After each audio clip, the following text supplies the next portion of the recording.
naga kay na maraman ni bulan na kanda ni Sematikumay na radio bulan dua bata San Francisco kauti kenda bata mai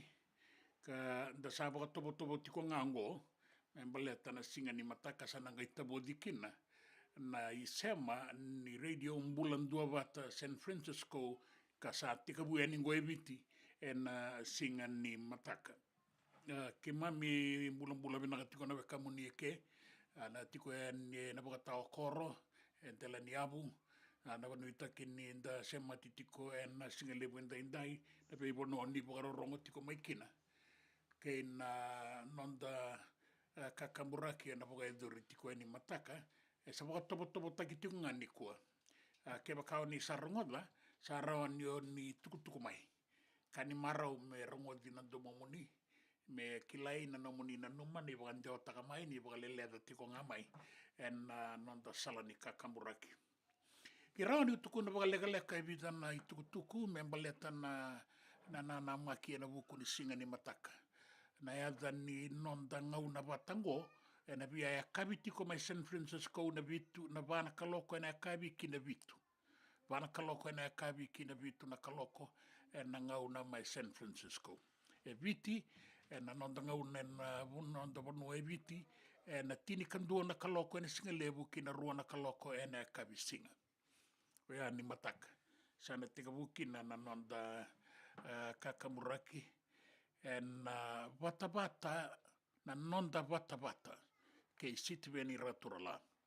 Na tini kandua na kaloko me do wala na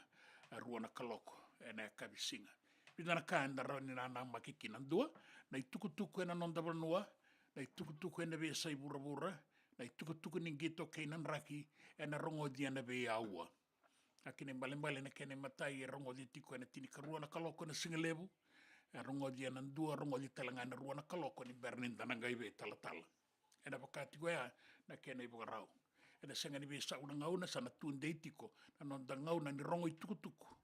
kapag lilid dito ko yan, di ba kang bimbi, na nonda bata-bata,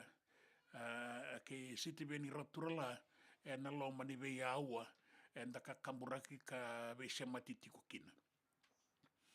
Tiko na nonda ngau na bata ni rongo itukutuku, da rao ni rongo datali tungaki na itukutuku ni be kaya do tiko may Amerika, na be kaya do tiko na be nonda itiko-tiko, na nonda be matabu bale, na be kaya na numani na yanga be kenda.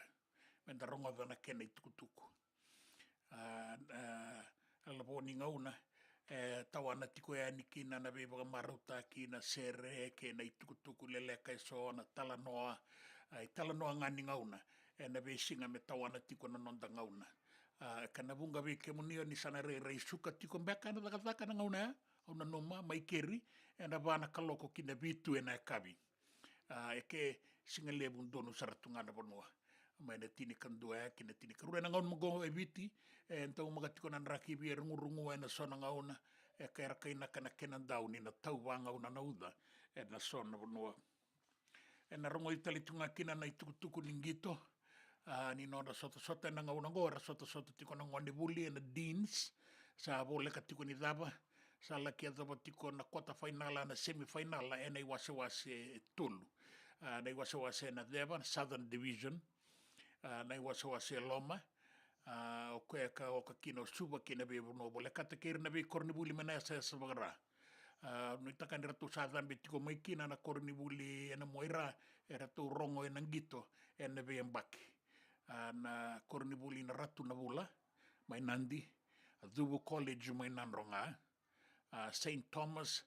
wata ke na tambua mai lotoka orto no kornibuli ngo era tongele vingali sumini wai na beta sarai zaki esa baka kina deba kina tokalau rato mbasi katiko mai kina na timi ni zorobo mai lawadi St. John's College mata batu dou na buli ni tu ratu kanda bulebu ndela ina kai wata kina Lilin Memorial and the bulebu esa suba beba kurumbuitaki ni sala kia na semifinal na timi ni Mahatma Gandhi Memorial na timi ni Kornibuli ngo iba rongo tiko na gito na athletics kasa dapat ko mengo na rakabi anda no mani rabuling akin na ngon India ra sini kila na rakabi era tiko talanga kina na non dangon i tau kei. Na Mahatma Gandhi, Suva Grammar School, na Sino Secondary, wata ke na Marist Brothers, mai kauni kuila. Oian na be kainda tomi karoti ko na singali wenda indai na bisa umbaga wala ila na kena tupu na singani mataka da reda mandani oti na sota ni ko. Na tuku na nonda vanua na ngau na mandangango sa tika bu na madongo na be talanoa ke na be wasaki na palimendi membaleta na tupu baga ilavo ni nonda matari tu na mbakingo ke na mbaki katu mai rona ndoloro sanga bulu kalima. Raka so na mataritungo sa sanga sarangani sa takabarao endo na ka. Dina ni lebu na ka ya lataka. Ya le isara na ka se rawat. Ya na ba kasama ya na ba nanunga.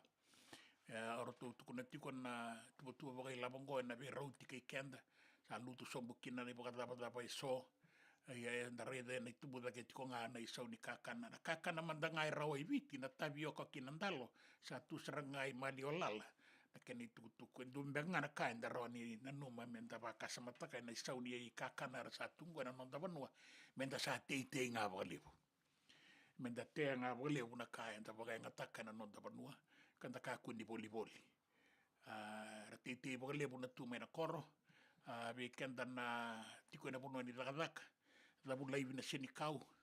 te yani na tavioka na kabe tiki na kakana raun na bele kina ro ena sanivale me rau ni mau rau toka kina na be kain darawata ke na sau ni mula sa tuni koa ena nonda vanua viti ia se mati na be ka bagai labo ena nonda vanua ke na bura raramba na tuku ni be boli ni da boli baga lebu mai vanua tani ena lebu talangana ke ni sau da sa na be baga masutinga kanda rau ni be baga sala tagitiko ena be vanua so men da sa teitei baga lebu tena kenda wa mimbi na be kanga indarawata na nonda vanua me leiki na nonda boli. Dona tuku be wa kurumita ki a rongoi na mbosalawa na dona ngau na leka saoti na tamaningone ka leila indua na nona mbakini mbula iviti me sabaka tokai me tama ni sabaka duveni ndona dorobo senga yambakitini katulu. Ke na ngonele sa kune sa kune takarao endo na ngone ena ngau sembere tiko ni baka sudu na ngone leo go be wa kurumbuita ke una ga baka ndei takamanda na dina ni tukutungo ni senga yamba kiviwa na ngone leo go sa tiko mbimbi ya ni tukutuku be wa kurumbuita ki tukutuku matani tabui be ka wa kurumbuita ke be ka saya do tiko na nonda vanua era kana kenandau ngori na baka ni taleboni be kauyaki lebu na kainta sarava kina lebu na yale ni biutu baka be Italia lingan rangone enta na rida kina na be wa kurumita ki be kasa ya tambale tana kanga sarava o ira sale baka topo takasar sa kasa ambas ke kina tuku matanin dabui enda kele kina na sau eso dua na tamaningone yang bakitini katolo au sene kilani na sudu na liba na ngaraba baka sengarabi tiko mandanga o tamaningone ngarabi talitinga o tina ningone era sengarabi ruo tiko we era una non ro tumbu e anda sanga nikila sen ngarabi baka mera ngarabi raw ni tumbu ngarabi talengana luben raw sando ni tuku be ba kurumbu itaki era kaya so na keni tuku ngara kaya tu ina varanda sayawa sarobiti o yana tuku so ni be kaya do tiko non do no na tuku ni gito na be sai burbura kanta boka bina kakina mai daba na tuku ni gito na boka rau ni timileo ya bitu mai barani se dina ni rakisosu na bono era tiko mai kina be bata boka leilai ya to sabi na tiko na boka rau vera tona la kitobole a mera to rawa ta tale mai ne katolu ni metali kola na shot ni burbura na Olympics da boka bina kan ni rasa boka rau tiko na dorobo era bula bina kasanga ni dona maboa sanga ni dona lenga anda nuita kan era tona rika irara ena mada o katumai sa tiko bina kasar na nonda timi ka tiko bina kana nonda boka nui kena nonda be boka bauti ni ratona andreta tale mai na metali kola na kene katolu ena sota ni Olympics na gito ni bura ya na tuku eso e tiko e sona vei talanoa, na numa tiko ni